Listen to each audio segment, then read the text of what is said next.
Imagine you run a coffee shop and just sold $20,000 worth of coffee. Does that make you rich, or are you secretly broke? That big, impressive sales number is an illusion. It only tells you about the money coming through the front door, completely ignoring what is bleeding out the back to keep the business running. To find out the truth, you need a very specific map. This is the income statement.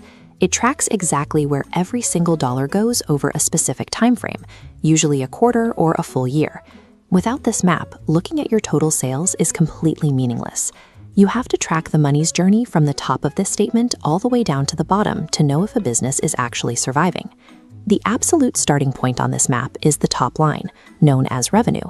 This represents all the sales generated during that specific period. The math here is incredibly simple. If you charge $2 for a cup of coffee and you sell 10,000 cups, you have $20,000 in revenue. It looks fantastic on paper, but enjoy it while it lasts, because this is the largest that pile of money will ever be before the business starts paying its bills.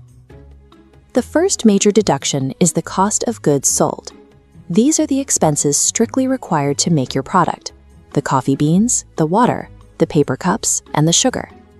When you subtract those direct material costs from your revenue, you are left with a smaller number called gross profit. Next comes a massive secondary burden: operating expenses.